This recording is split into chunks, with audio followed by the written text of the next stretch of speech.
Okay. Good morning, everybody. Sorry about the delay to get started. Um, a few years ago, uh, I spoke here about I called it Yoshon Basics. Gave some basic information about Yoshon. Talked a little bit the halacha about it, and a lot of just information about how the Yoshon guide works for Chayena. And today is part two of that presentation, and that is this is meant to be more practical, and I'll try to explain it as we go along. Okay, the reason for our choosing today to speak about it is that today is the first yard site of Rabbi Yosef Herman. Rabbi Yosef Herman is everybody acknowledges he's the person who made it possible for people, practical for many people to keep Yoshon here in the United States, around the world for that matter. And he started something a little private for himself of collecting information. In the first part, I explained how he did it, exactly how his system works. He collects information in a very meticulous and very useful manner. And it makes people able to keep Yoshon. At first, it was a quiet little thing for him and his friends, and with time that spread. With time, that grew and grew to the point that enough people use his information and are therefore able and want to keep Yoshon. That's a point of like a critical mass where there's lots and lots of Yoshon products now, lots of demand for Yoshon products. There were many people who kept Yoshon beforehand that were not connected to Rabbi Yosef Herman, but his information that he passed out in his guide, which he's most famous for, his guide to Chodesh that came out every year, was what made it realistic for many people to do that. And again, those, so to speak, diehards who did it at the beginning when it was even harder, eventually built up to the point that now it's much easier for people to do that. And that in itself, of course, encourages more people to do that. Okay.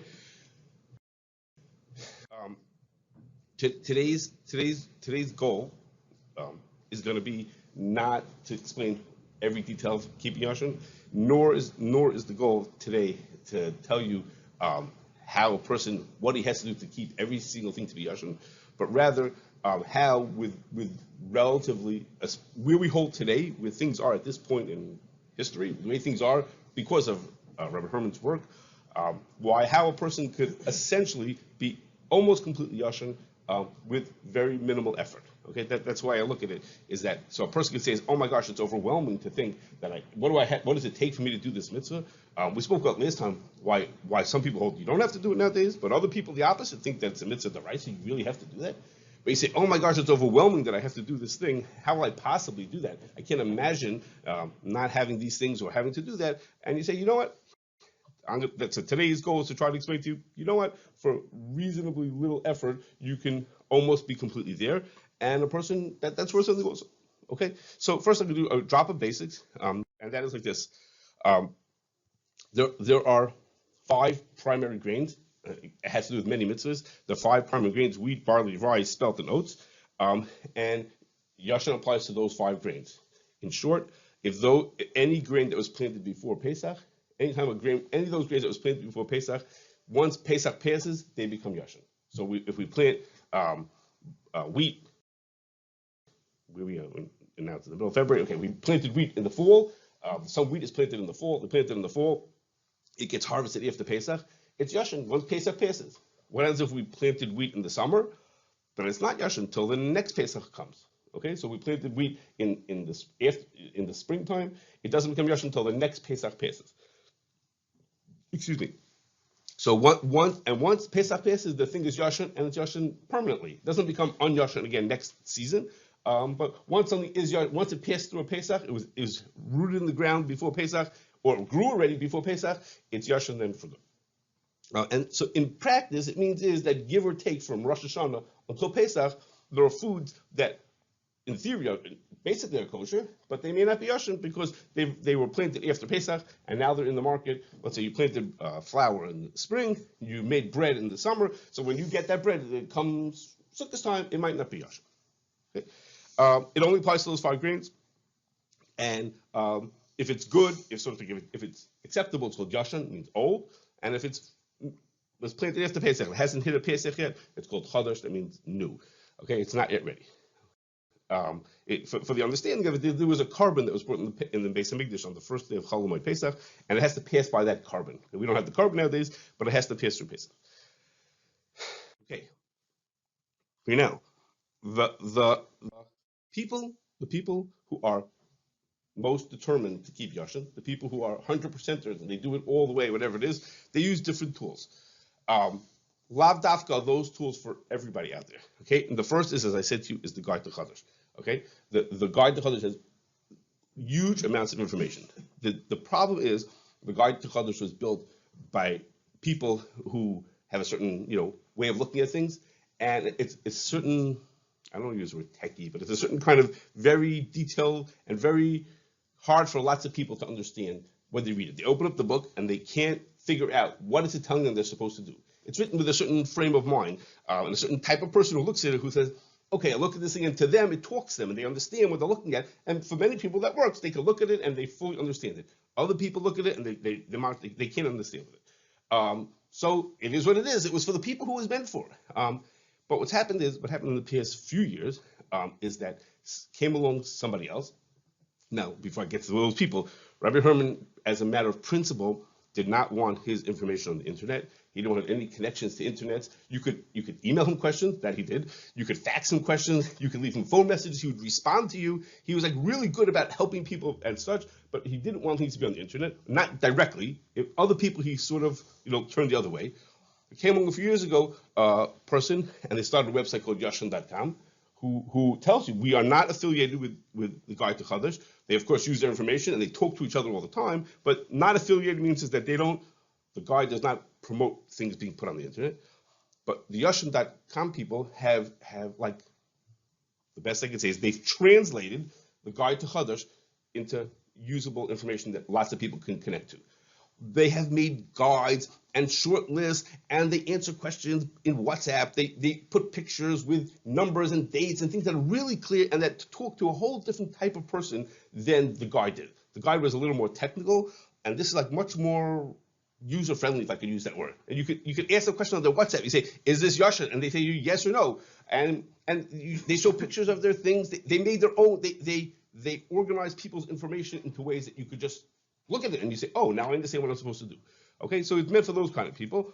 That comes together with the Starcade did a version of that. They have a quick reference guide, which is also, it's sort of in between there. It's not all the way the same as MrsYoshon.com, but it's very helpful. It's 2-3 pages, and it gives you a lot of information on it. So again, these things are people who are always keeping Yoshon or trying to a certain amount. And I'll throw one more thing here. I don't remember why it's on this page, but it is that things that come with a reputable Israeli hashgacha are always Yoshon. Okay, I'm not sure why it's on this piece of paper. So not only do we get to support Yidden in Eretz Yisrael, but we know if you buy something with a reputable Israeli hashgacha, whether it's made there or not, those things are always going to be Yoshon. Even if it's not made in Israel? Even if it's not. Yeah, those hashgachas, that's what they do. The reputable Israeli hashgachas, all their stuff is Yoshon. Everything that they certify is going to be Yoshon. You mean they bring in pashkis, they make sure that it's Yoshon, whatever it is? If it has an Israeli hashgacha. If it's pashkis, as far as I know, it doesn't have an Israeli hashgacha. There are kinds of other hashgachas, but things that are made with the reputable Israeli hashgachas, those things are Yoshon. No, not at all. Not necessarily. Either yes or no. You know what I mean? Okay, so what's happened is what you mentioned, I'll say anyhow, is that what's happened is that many hashgachas that were never particular about Yoshon, or never could care less, or they personally, the Rav HaMakshir himself is not a person who eats Yoshon. What's happened is enough people who want to eat Yoshon that it's become something that people want. People have put a demand on it, and many companies that are directed dafket from people, like the Hamisha products, have chosen to be Yoshon as a business choice. It's good for them because more people buy their products. Okay, I forgot who just told me. Like, oh, maybe I read it in okay. They made a book of emails, hundreds of emails that people wrote to the family when Rabbi Herman died. People just wrote in how appreciative they were for what he did. Just plain old regular people on the street. I think that's where I read it. One of the people wrote in and they said they called up a pizza shop in whatever city it was and said, "Hi, are you Yoshon?" And they said, "If I wasn't Yoshon, I'd be out of business." Okay. In other words, it has nothing to do with my personal interest. Okay, Chassidim tend to not be makbid on Yoshon, less than the literature people. But a Chassidish Hechsher would be Yoshon not because so to speak, he's demanding it, but because the client says, "I want to be Yoshon because I'll sell more pizzas that way." Okay. Okay. So now, today's goal Today's goal is like this. Okay. There's a principle. Okay. It's called Pareto's principle, but it's all the 80-20 rule, or Rabbi Franz, which really comes from a 1700th century guy, whatever this guy's name involved here.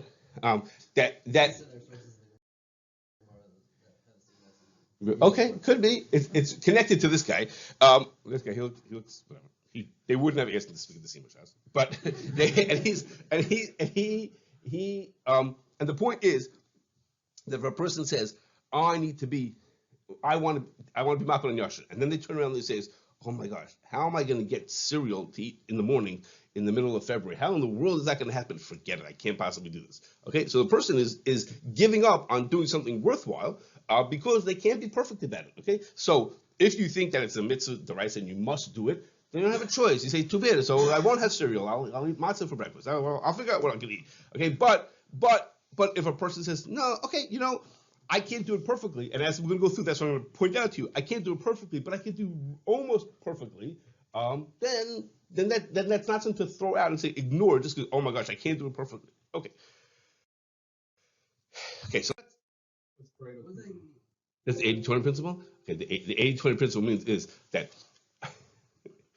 20% of the effort brings in 80% of the benefit, and 80% of the effort is for the last 20% to succeed. So over here, the same thing here also is that for 20% effort, you could be 80% successful. We apply that principle to other areas as well.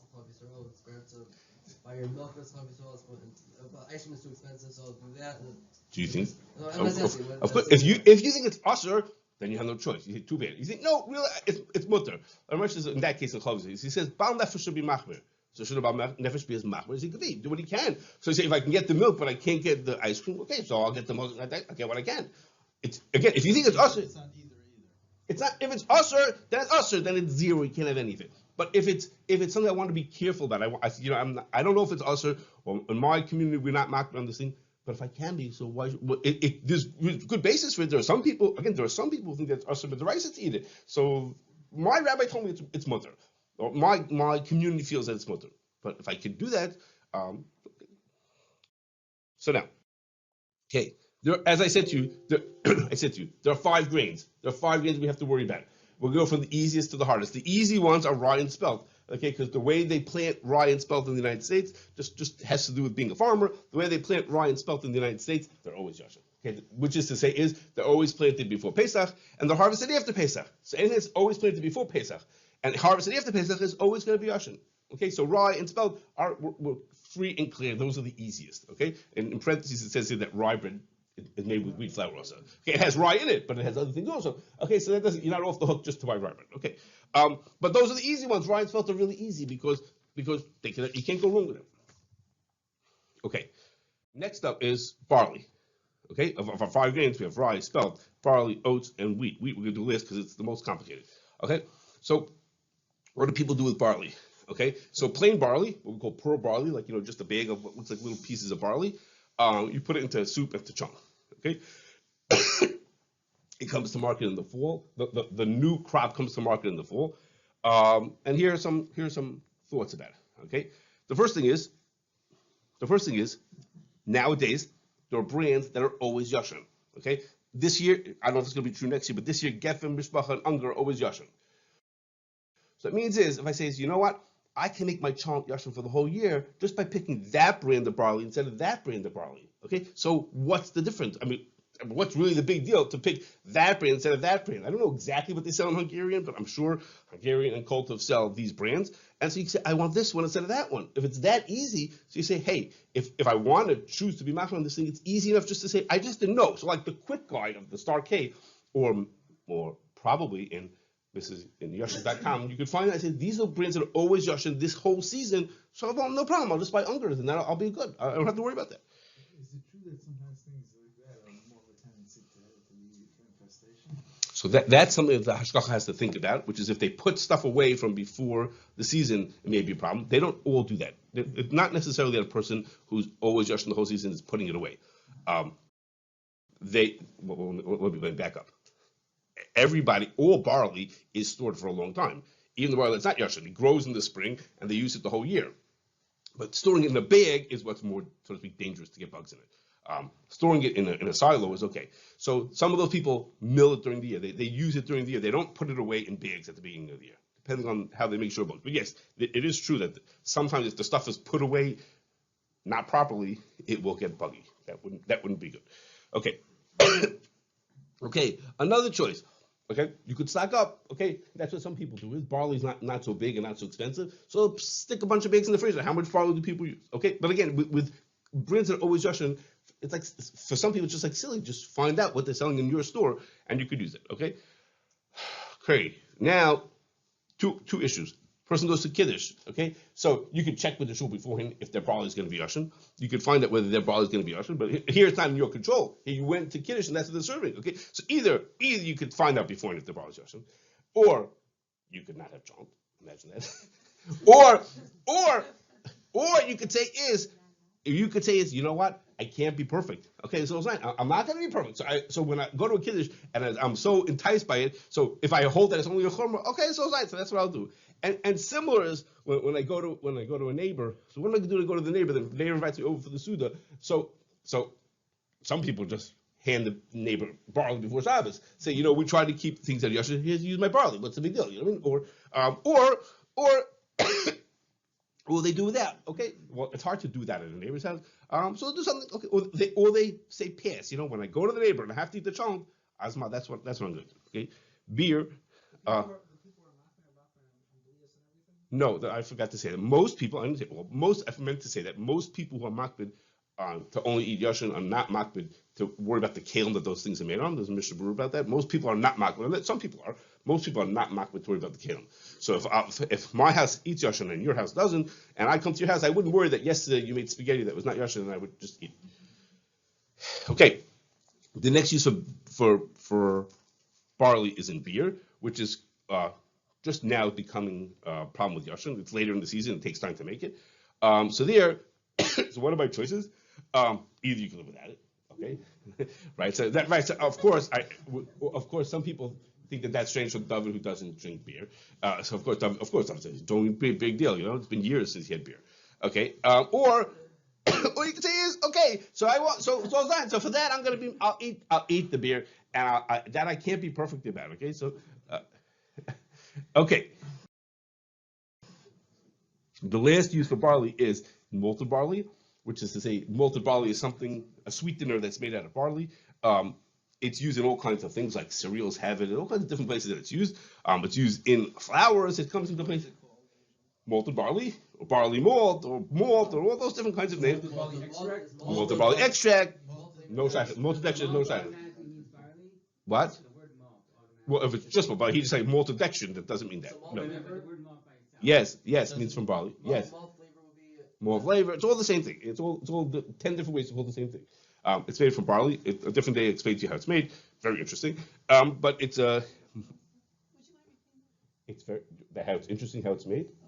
I said one day I'll explain to you. It's interesting how it's made. But but it is, and the CRC doesn't stop people from using it, and other people ignore it also. So if you're listening today, you for sure could ignore it. Why is that? Not for today. Okay. So that's barley.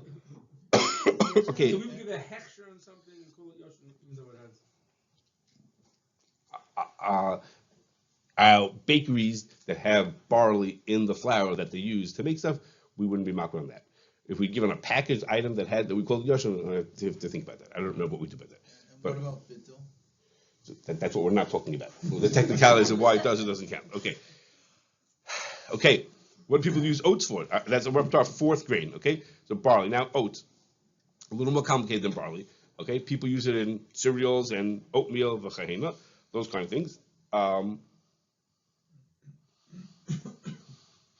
Okay, so what is the person supposed to do? So one choice is there are some things. It's not like the other brain that there are some things that are Yoshon. I know there are people who use it. There's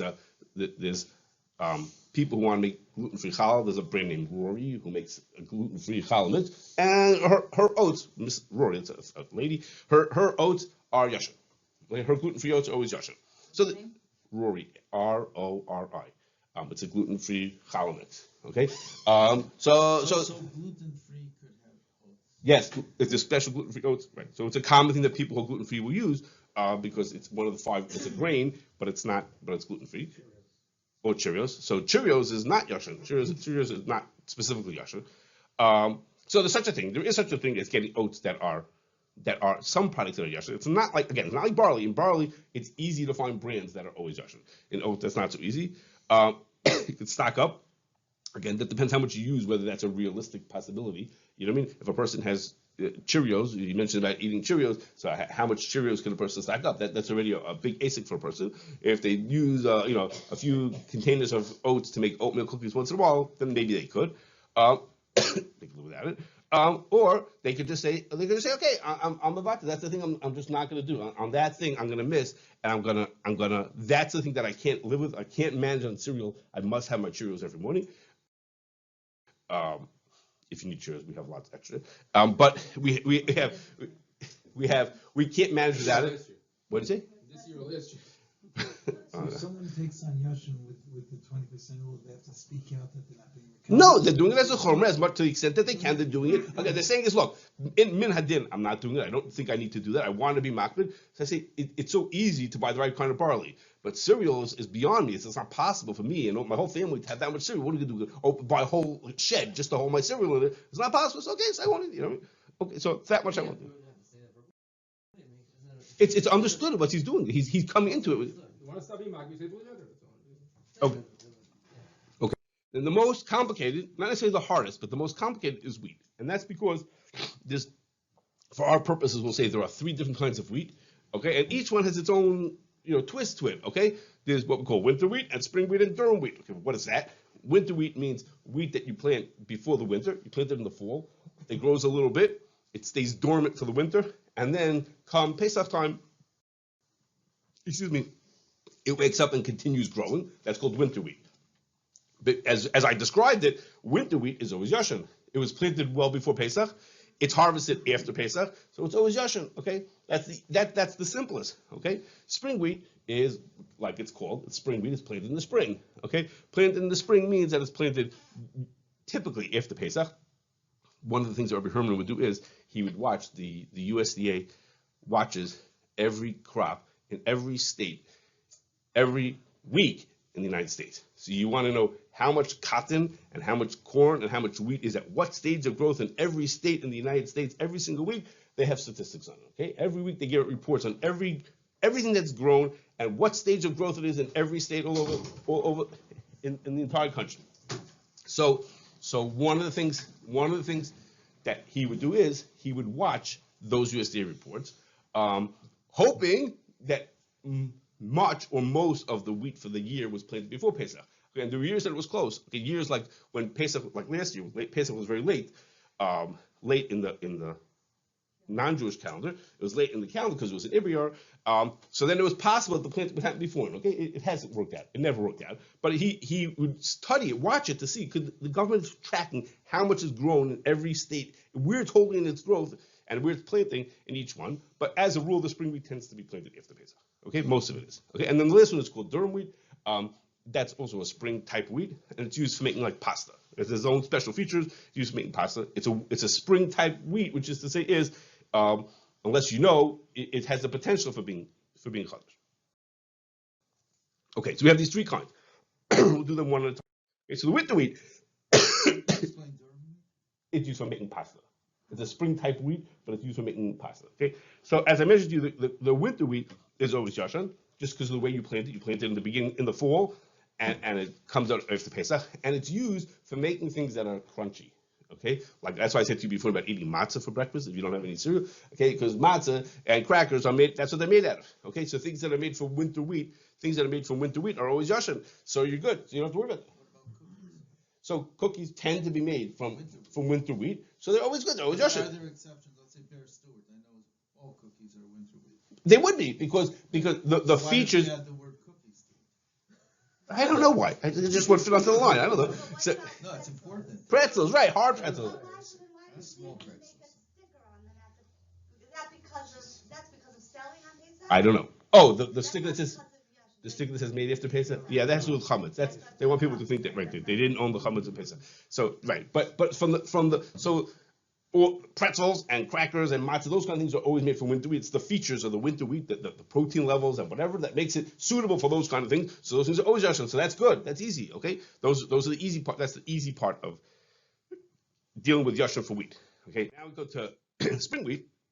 It's used for things that are fluffy and spongy, like bread and bagels, and muffins and pizza. Very good. Thank you.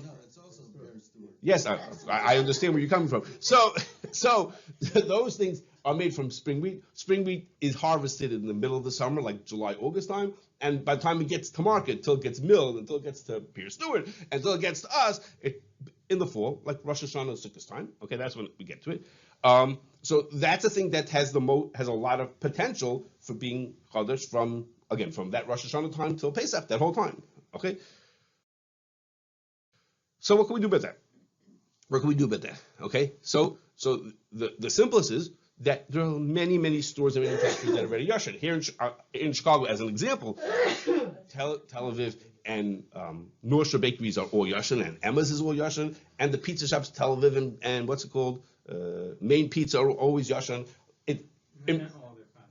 Right, but a lot of their base products that are there are always Yoshon, and that has to do with something separate from Rabbi Herman, which is Rabbi Soloveitchik, who was encouraged people, and he wanted people here to keep Yoshon. So there was a certain amount of demand, but that built on itself came along Rabbi Herman, who made it possible for lots of other people. So when Chaim Yankel said, should we do it or should we not do it, it was that much possible. Again, that built up enough demand from consumers that lots of places in Chicago, lots of the fresh bakeries are Yoshon. So should I buy my bread from Tel Aviv, or should I buy my bread from Jewel? Okay, I say, well, why shouldn't I buy from Tel Aviv instead of why would I buy from Jewel, which is not Yoshon, when I can buy from Tel Aviv, which is Yoshon? Okay, so there's back to what where our goal from the start is that we were holding nowadays, 50 years after Rabbi Herman started his work, we were holding nowadays. It's easy enough for people on many things to be Yoshon, and they could easily be lots of Yoshon. Okay. And they say, and as I mentioned, the same thing happens for manufacturers. Okay, the people who make, Reisman's cookies, they sell packaged baked goods, they're Yoshon because enough of their customers want it, so they make sure that it happens. Okay, there's enough demand. So if I want to choose which one to buy, I have a choice to just buy one of those products like that. There's always these manufacturers. There's always enough flour available that will be Yoshon. No, so they have to make arrangements for it. So like in the Chicago, North Shore is the one who puts flour, stores it. They have their special way that they store it, and distributes it to all these people. Okay, in the New York area, there are other people who do it. Oh, they can't get from a manufacturer Yoshon. They have to store. It's hard. You can get from manufacturers. There's such a thing as getting from manufacturers, but really, if you're running Rise's Bakery, you can't say, maybe I'll get it, maybe I won't get it. You have to make plans from beforehand. So there are people who specifically sell Yoshon flour like commercially for people who want to make it like that. So if Pierce Stewart decide they want it to be Yoshon, they have to think about it beforehand. They have to plan who they're going to buy from. They might stock up, or they might find a distributor who will have it for them all year round. So as I mentioned before, when it used to be that they would store flour, there were potential bug issues. So there's two solutions. One solution is to store it in refrigerated storage. In refrigerated storage, they don't get bugs in them. That's one choice. Some people do that. That's expensive. The other choice is to not store it refrigerated, to store it as wheat, not store it as flour, and mill it during the season. North Shore Bakery doesn't do milling. No, so North Shore can't do that. But if you buy from distributors who distribute Yoshon flour, those people are distributing some of them. What they do is they store wheat. They buy, and then it gets milled on demand, like all year round. Okay, that has its own special shilas to it. It has Davish material shilas. There's questions about how the milling works to make like that. That has its own interesting complications to it. But that's another way of doing it. Storing the wheat is fine. No bugs in the wheat, and then they mill it during the season as they need. Okay. Breadcrumbs. Okay, breadcrumbs are made from bread. Well, breadcrumbs made of bread mean they're potentially Yoshon. I'm sorry, Chodesh. They could be Yoshon also, but they could potentially Chodesh. But here again, I'm going to repeat. Here, this year, Geffen and Lieber's and Mishpacha brands are all Yoshon. So if the person knows that information, says, hey, I want to make breadcrumbs. I use breadcrumbs, and I want to make sure it's Yoshon. So it's again, I'm standing in the supermarket, I can pick this one, or I can pick this one. So the person wants to be careful and says, I can't be perfect, but I want to be careful as much as I can. So I'm going to pick the Geffen breadcrumbs instead of the other brand that's not going to be Yoshon. Henko, I have to look at it for brands. I don't offhand. I don't remember brands which are or not. Okay, flour is the same thing. Flour. In flour, it's easier. It's easy. Okay, there are brands that are always Yoshon. Kembach and Mishpacha this year happens to be. They're always Yoshon this year. They're going to be Yoshon the whole season. But if you think this year, some years are not. I don't know if next year they're going to do that again. Maybe next year they'll change their mind and say, no, it's not worth it. Okay, I don't know if they're going to commit to that. This year it happens to be true. They probably will do it, but okay. But now, if you're willing to be more techie, you realize that you could get flour that's made from winter wheat. Okay, how am I going to know which flour is from winter wheat? That's where Rabbi Herman's going to help you. He's going to tell you all kinds of details how to find it out. Okay, I'm not telling you all those details because that's a little complicated for people. I'm telling you there are easy ways to get it. But or you look at someone who makes a simple like Yoshon.com or the Starcase Quick Guide. They'll tell you we figured out this year that brand, another brand, only uses winter wheat. Okay, for whatever reason, that manufacturer only use winter wheat. Okay. It doesn't say like my wife's gonna make challah, so she's not gonna use winter wheat. So what happens is in the market you could buy what's called just flour or general purpose flour, and you don't know what you get. You get anything you want to. There's such thing called bread flour or high gluten flour, that tends to be spring wheat because that's the feature that you're looking for.